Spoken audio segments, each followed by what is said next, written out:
안녕하십니까. 법률정보쇼 오성환 변호사입니다.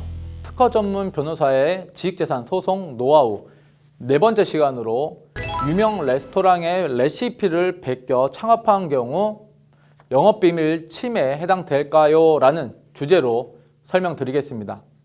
우선 레시피를 베껴 창업한 경우 영업비밀 침해에 해당되는지를 알아보기 위해 한 가지 판례를 살펴보겠습니다. A사는 전국에 100여 개의 가맹점을 둔 추어탕 가맹 사업자였고 설립 5년째가 되던 해 퇴직한 주요 임원들이 그동안 추어탕 식자재를 납품하던 업자와 함께 추어탕 가맹 사업을 하는 B사를 설립했습니다.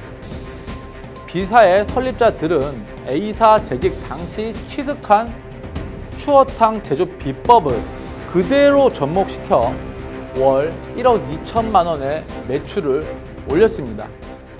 이와 같은 행위는 영업비밀 침해에 해당되었을까요?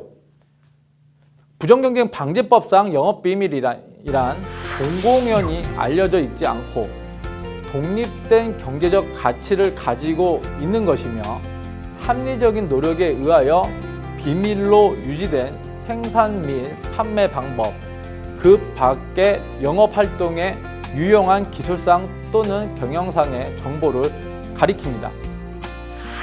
여기서 합리적인 노력에 의하여 비밀로 유지된 정보에 해당하려면 다음과 같은 조건을 포함해야 합니다. 먼저 비밀 정보라고 인식될 수 있는 표시를 해야 하고 접근 대상자나 방법을 제한해야 합니다. 또한 접근한 자에게는 비밀 준수 의무를 부과하는 등 객관적으로 그 정보가 비밀로 유지 관리되고 있다는 사실을 인식할 수 있는 상태에 있어야 합니다. 이 판례에서 B사 측은 A사 점포에서 근무한 사람이라면 누구나 재료할 수 있는 것이므로 추어탕 제조 방법은 이미 알려진 것이다 라고 주장했습니다. 그러나 재판부는 B사의 주장을 받아들이지 않고 B사의 영업비밀 침해를 인정을 하였습니다. 재판부는 봉지에 쓰인 공개된 내용물 함량 표시로는 제맛을 낼 수 없다며 같은 재료로 또 배합 비율과 끓이고 꺼내는 시간 등의 조리법과 순서 등을 달리해 차별화된 맛을 낼 수 있다고 판단을 했습니다. 이어 A사는 소스 배합실을 통제구역으로 지정을 했고 폐쇄로 CCTV를 설치하여 관리했다는 점에서 합리적인 노력을 기울인 것으로 보인다라며 B 회사의 설립자들에게 징역 1년, 집행유예 2년을 선고하였습니다. 위 판결은 음식의 조리 비법 역시 비밀성과 독립적 경제성, 비밀 관리성의 요건을 갖추면 영업 비밀로 보호된다는 점을 명확히 하였다는 데 의미가 있습니다. 아울러 법원이 산업기술이 아닌 레시피를 영업비밀로 인정한 첫 번째 사례라는 점에서도 주목을 받았습니다. 나아가 프랜차이즈에서 자행되고 있는 제조 비법, 빼돌리기 등의 불법적인 행위를 사전 차단할 아주 좋은 판례라고 보고 있습니다. 영업비밀 침해를 당했다면 그 행위에 대해 제도를 통해 금지하거나 예방을 청구할 수 있으며 이 외에도 손해배상 소송이나 신용회복 조치 진행 등 민사적 해결도 볼 수 있습니다.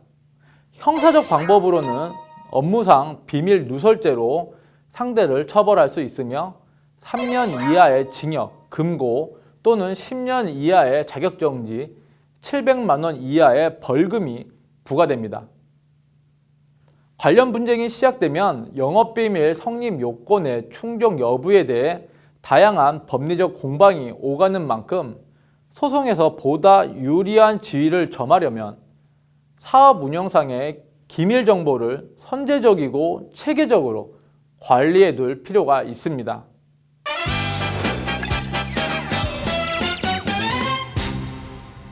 지식대상 소송 노하우 마지막 시간으로 유명 레스토랑의 레시피를 베껴 창업한 경우 영업비밀 침해에 해당되는지에 대해서 살펴보았습니다. 음식물을 조리하는 레시피도 부정경쟁방지법상 영업비밀에 해당될 수 있다는 것이고요. 두 번째 키포인트는 영업비밀로서 보호가 되기 위해서는 합리적인 노력에 의하여 비밀로 유지되어야 하는데, 소스 배합실을 통제구역으로 지정하고 CCTV를 설치하여 관리 등을 했다면 영업비밀을 지키기 위한 합리적인 노력을 했다라는 것으로 인정된다는 것입니다. 이상 법률정보쇼 오성환 변호사였습니다. 감사합니다.